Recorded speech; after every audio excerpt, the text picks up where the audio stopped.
us today. My name is Kristen, and I'll be the moderator on today's presentation.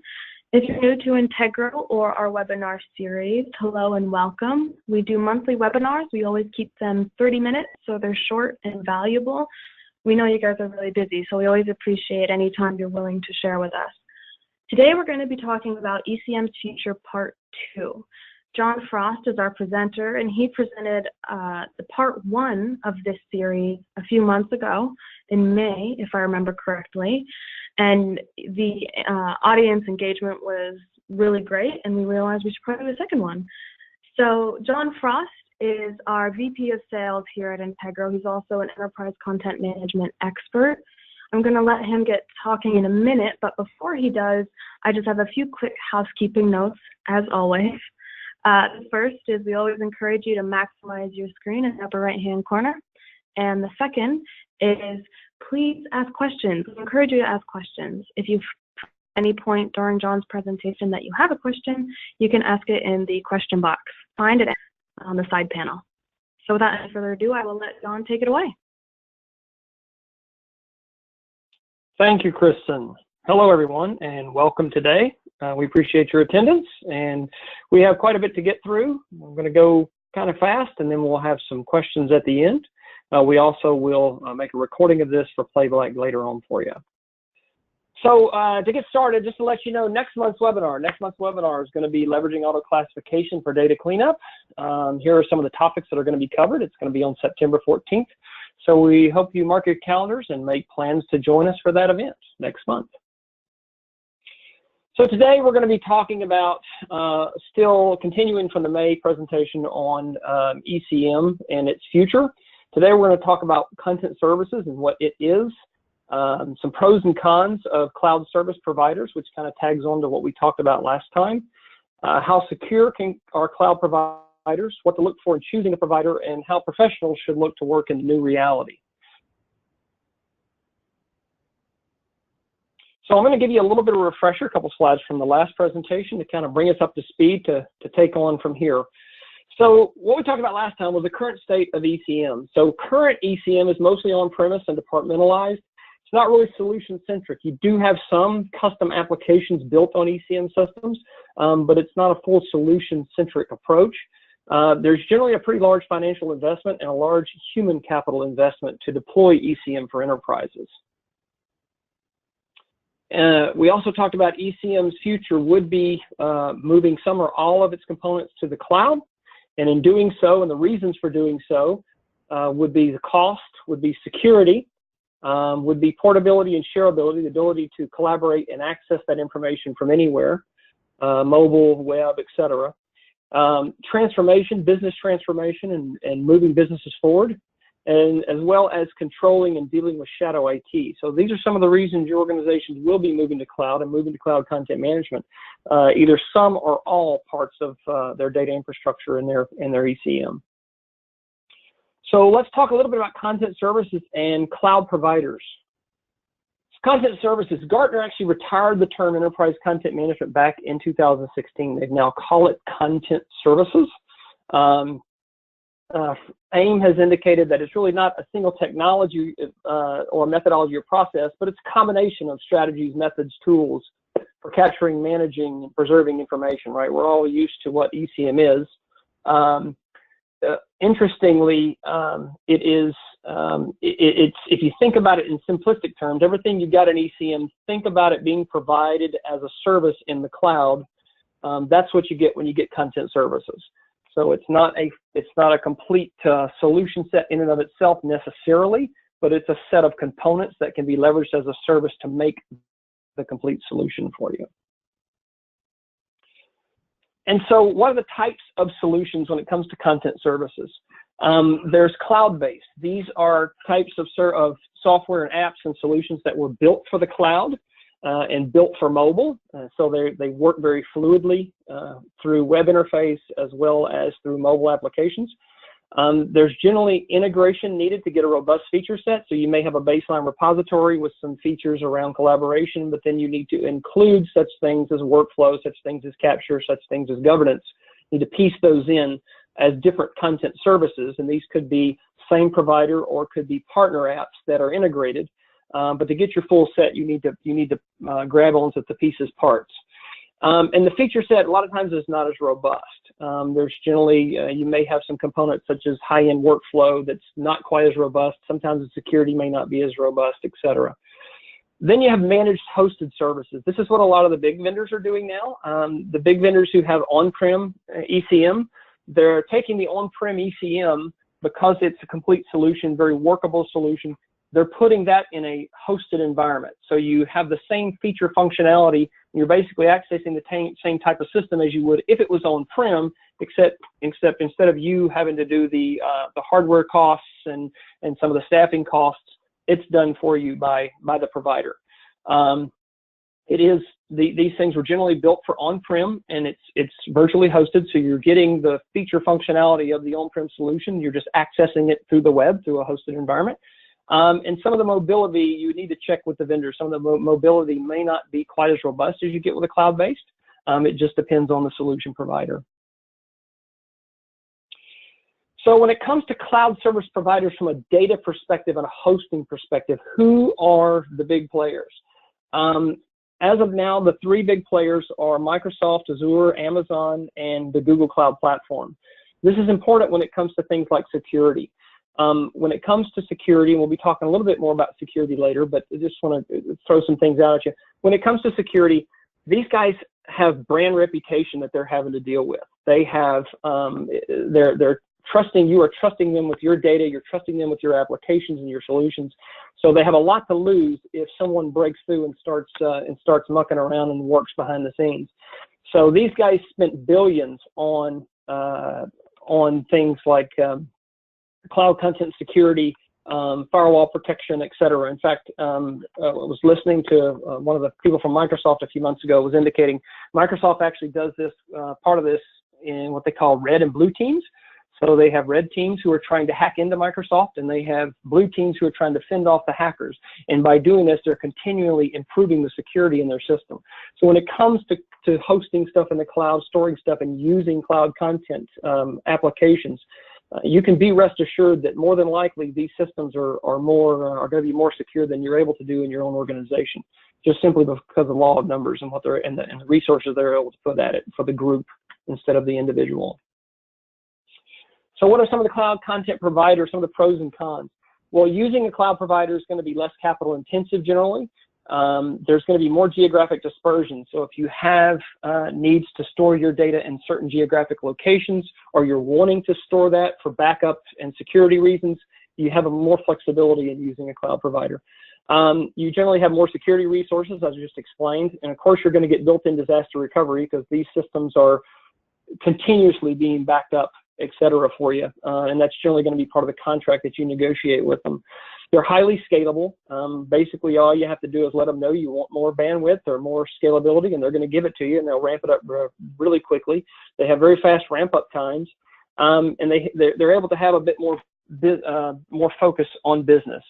Given these speeds to market, etc., they're generally able to focus more on the business instead of, when you're trying to launch something internally. A lot of times, you're going to have to work with IT. You're going to be working with the governance side and business, and the three of those together sometimes can slow things down because you have hardware procurement you have to worry about, and you have licensing, et cetera, et cetera.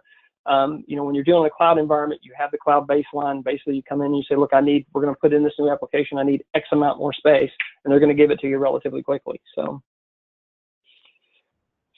Some of the cons you have are performance commitments. A few years ago, 2011, AWS had a massive shutdown for a little bit, left everybody out. So those are things you have to contend with. You also have to contend with, connection to the cloud platform provider. How much traffic they're getting as well. That could hamper your performance.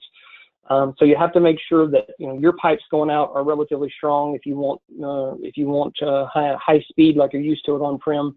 And you also have to, you have to make sure that they have the level of performance they need internally with hardware, software, and their pipes to make sure you're getting the performance that you need. The long-term investment. There is some groups out there saying now that the long-term investment based on contractual terms can actually be the same as on-prem, if not more, because by the time you By the time you're dealing with different apps, et cetera, that you're storing, when you continuously add on the storage amounts and you're having to pay more, you may have penalties for moving data out, things of that nature. You may have payments for certain types of customer support that the long-term investment potentially could be the same as if you just kept it on-prem. Compliance and governance. There's just not a lot out there for compliance and governance, especially for unstructured content. There's a few apps out there. They're relatively new to the market. There's more coming. But right now, if you're unless you're doing a hosted managed solution, when you're doing a cloud-based solution, the compliance and governance is going to be relatively limited for you at this time. And then provider access to data. That's something you need to worry about in contract is sometimes people worry about if you're storing your information, your data out in the cloud and you're dealing with a provider, that provider sometimes may have to get in there to help you troubleshoot things if you're having performance issues, et cetera. So there's some concerns sometimes that having these third parties getting access to your data could be a problem. So those are contractual items you need to deal with. And then speed of issue resolution, because it is a service and you're in a bucket with everybody else, with 1,000 other customers. Trying to get your problem solved. There's some indications that in some companies or in some providers that this, because it is a service-based deal, that speed of issue could slow down for you. You don't have the IT throat to choke sitting right next to you where you can deal with it, right? You're dealing with it as a customer support issue, and so that could your issue resolution could slow down a bit. So a little bit about security and some things to consider. When it comes to determining how secure your provider is, that's going to be something you need to try and determine. But there are some things you can look for, right? You can talk to them when you're trying to go to a cloud, whether it's SaaS, whether it's PaaS, or whether it's infrastructure as a service.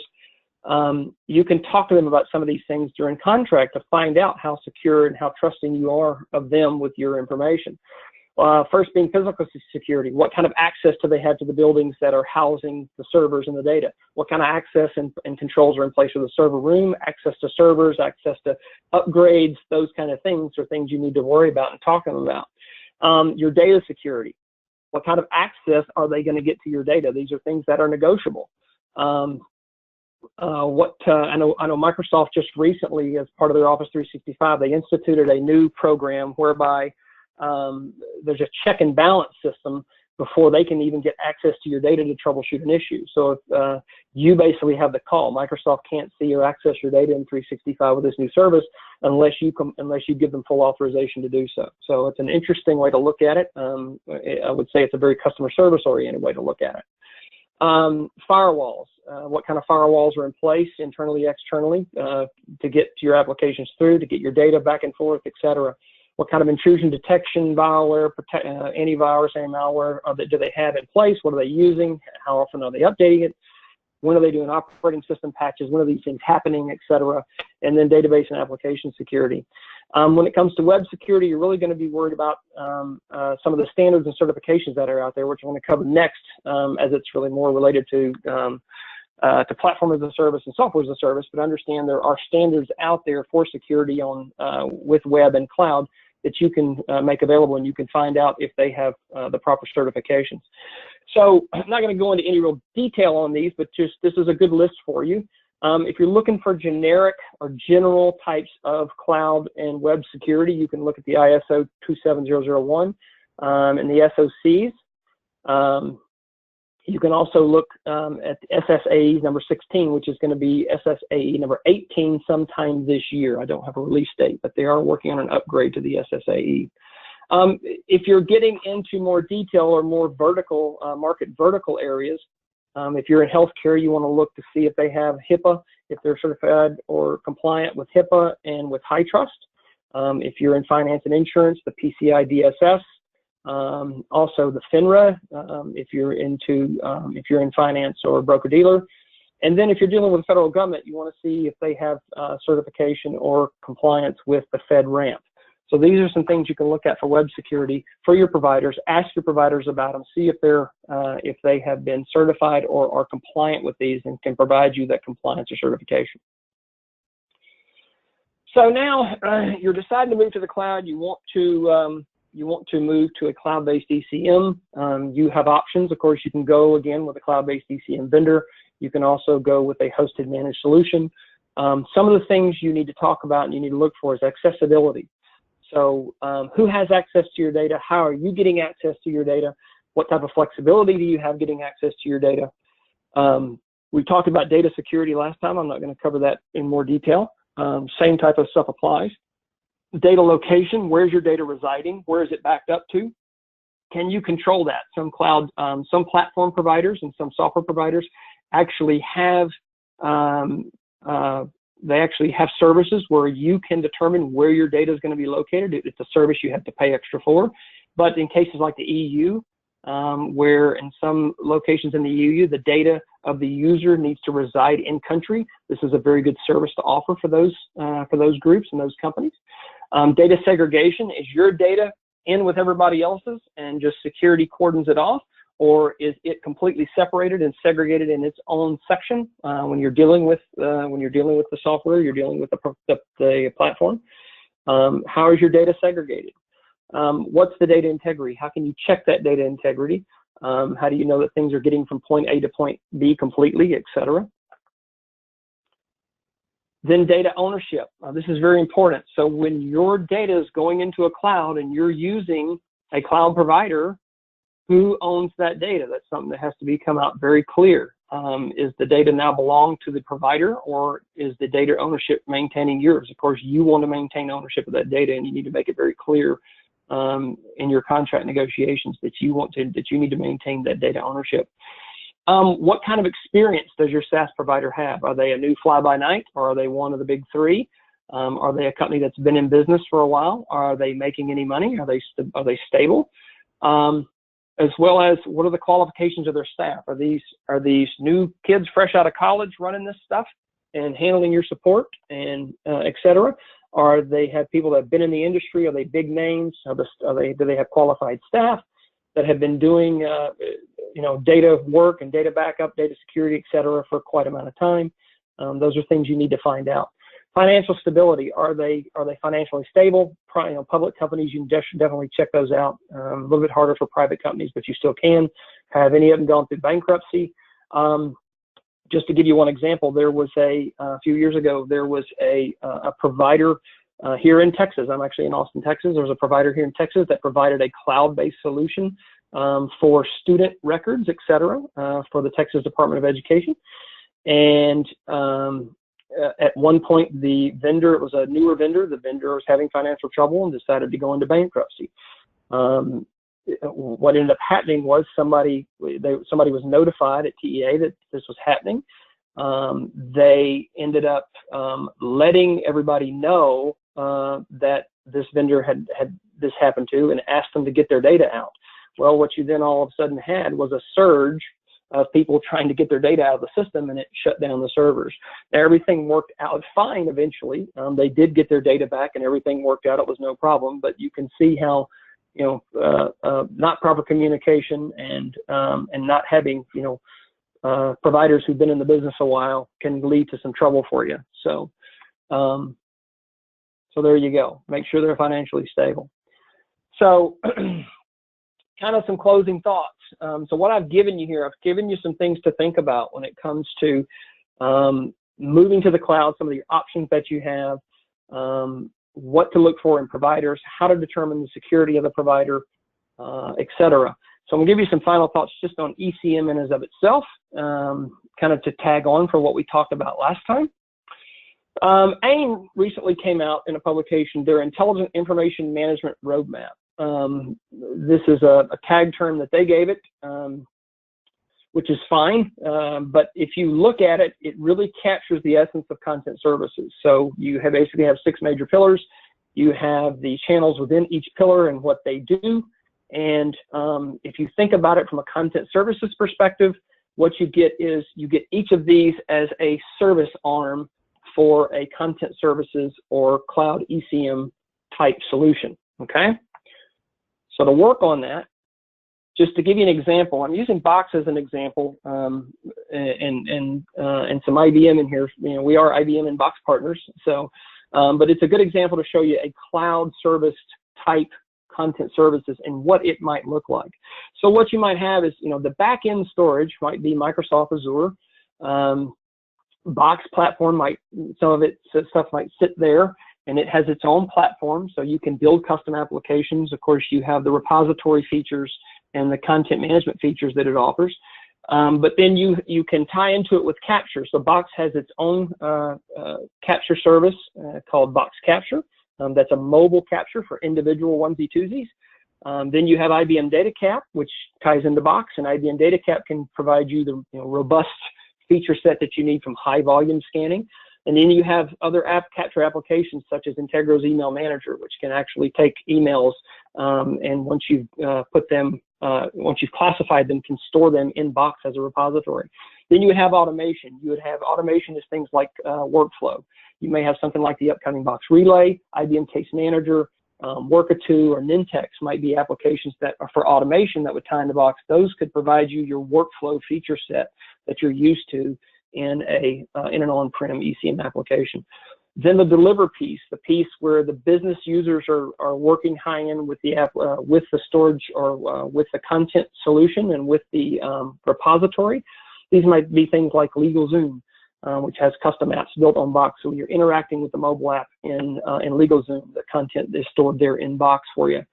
For security, you may have Okta, which is single sign-on, or Auth0. Both of these are single sign-on type applications that can provide level of security for you. When you're looking at governance, you might look at something like Integro's upcoming in-place governance application, which manages content in place from a central location. And then what you want to do is, from the analytics perspective, you want to do analytics from a back-end side to see, what data is coming in, what you can do with that data, how to use that data. You have things such as Good Data and Rombi. And then you have such items as IBM Stored IQ, where you can do content-based analytics, looking at specific content for discovery purposes, for activity purposes, for PCI remediation, for sensitive data cleanup, things of that nature. So what you're looking at here from a content services perspective is you have an IAAS in the background, you have a platform sitting around that. Then you have the platform including repository and baseline ECM features. Then what you end up having is you have component parts, which might be part of the platform. They are with the same vendor. They might be separated and be a different vendor that are providing the rest of the content services feature set around that. This is something that, what you might be coming to see in the future. For those of you who are used to extremely robust ECM applications, this is something that would be a future state for you. There are some things happening in the field now that from a content side that would need to happen from security and workflow perspectives to give you the full feature robust ECM that you're used to having on-prem. But this is a potential for the future using a single vendor case.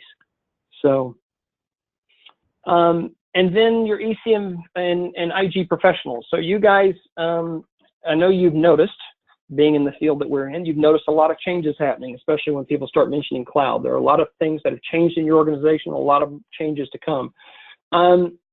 First thing I would recommend you do is learn your organization's cloud strategy. Learn what they're doing. Do they intend to go fully cloud? Do they intend to go partially cloud? And when is that plan for? We did a survey on the last deal that said only 24% of you said that you had no part of being in the cloud and you had no strategy for it. Everybody else was either there or going there soon. So learn this cloud strategy and get yourself involved in it. And determine how you're going to provide value. What can you do as the professional you are from the ECM and IG perspective to bring value to the table to help that cloud strategy move forward and move forward efficiently? Your end goal is really to be, as a colleague, Randy Kahn of mine once said, be better, faster, cheaper, and still be legally compliant. So that requires flexibility. It requires, not being to be more proactive than reactive on things. I know we're pretty used to in our business of governance to being reactive.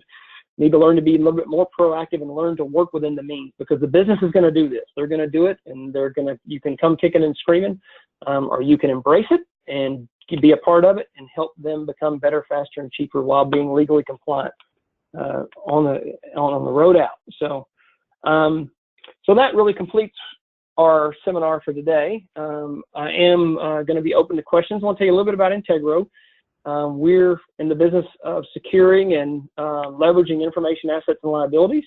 We have 3 pillars that we work with you on: information governance, content security, and content management. We are a top recognized vendor from Clutch. For once again, this is the 3rd year in a row that we've been a top vendor, ECM vendor, for recognized by Clutch, which is a survey service that looks at partners, staff, and customers, and they provide feedback and to get this rating. So thank you, customers, and thank you, partners. We've been a Gartner Cool vendor. We're also part of the Information Governance Initiative. We're an IBM Gold Business Partner, and we're also a Box Services Integrator. So with that, Kristen, that completes my piece of it. We are open for questions. Awesome. And just a reminder, everyone, you can ask questions in the sidebar. We do have a few that have come in while you were talking, John.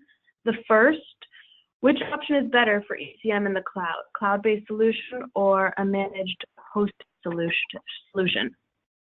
Okay, so as I discussed earlier with it, really, it's going to depend. There are pros and cons to each piece. With the cloud-based, as I stated a while ago, there's the robustness of the feature set is still not there, especially around security and workflow. The content security side, the workflow side, they still have a bit of work to do. You can take certain on-prem applications and work them with cloud to give it more robustness, but if you're wanting full cloud feature set, there's still a little bit of work to do. But they're very strong on ease of use, they're very strong on mobility, they're very strong on classification. So it just depends on what you're looking for. For managed hosting, it may not be as robust for mobility and ease of use, but it is strong on the workflow and security side. As I stated earlier, if it's an existing on-prem solution, your users know this system, they're comfortable with this system, so moving that to a cloud-based solution might be the way you want to go. If you're looking at broad-based ECM and want that functionality, but you've decided you want it in the cloud, then managed host actually might be the way for you to go, because you can get that full feature set, but still get the benefits and savings of cloud. Again, you also want to be, wary from a managed host solution. Be a little bit more wary of the performance side of things, because you are dealing with on-prem type solution that's been kind of retrofitted to work in cloud. So, next one. Awesome. Yeah. Next one, we have another audience member asking, can you discuss some of the organizational considerations when a company wants to move to cloud?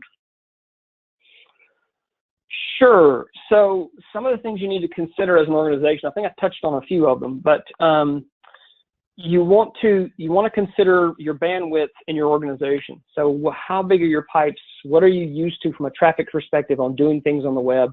That's a big thing, because you're taking pretty robust components now, and instead of having them on-prem inside, behind your firewall, you're now putting them out there, external, and so you need to worry about that bandwidth. And then what is that bandwidth going to cost? If you're going to need to upgrade to make this work, what's that going to be costing you? The reliability of the service providers, of course, is always a consideration. That most businesses don't have to worry about that, especially larger corporations. Internet outages, as I told you earlier, like AWS had the big outage a while back. So it's been a few years ago, and I think they've ensured it was a lesson learned thing. They're ensuring that they're going to try and never let that happen again. But it is something you have to consider, right? So at some point, your data may be completely down, so your business may be shut down for hours or weeks or whatever. So the growth of storage over time. Remember, you can grow quickly, generally with the cloud, but again, there's going to be additional costs. So how much do those costs add up over time as compared to what you're adding on-prem?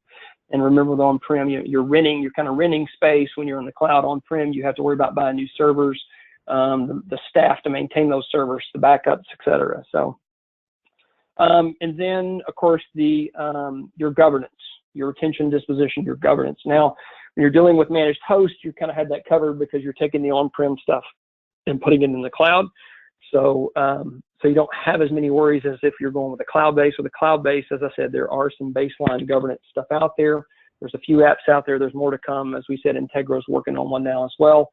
But there's still a big market to grow there in the governance side of things. So if you're looking at cloud-based, you're going to have to pay a lot of close attention to how you're going to govern that information from a records management and e-discovery standpoint. Awesome. We do have one more question. If we're able to answer your question during today's presentation, feel free to email John or I. will answer you directly. We are past the 30-minute mark, so if you need to drop off, that's fine. We do have a quick survey for you guys to answer, just asking how we did. And please feel free to email me if you'd like a copy of today's recording or our previous recording from part 1. And I'll do the last question, John, and then you can close out. Last question. Okay. How strong are the integrations between different cloud SaaS vendors? Oh boy. Okay, so cloud SaaS vendors generally are entering into partnership agreements when they're going to have a robust integration between the two parties. That's really going to depend on how strong that partnership is. I can tell you just from Integro's standpoint, and these are things you need to ask about and you need to flush out with the vendors. Even Integro, we've gone to some cloud-based options internally for some of our business processes. And what we have found as we going down the deployment path is some things being claimed as being fully integrated and can integrate well. As we dig in and start working, they're really not.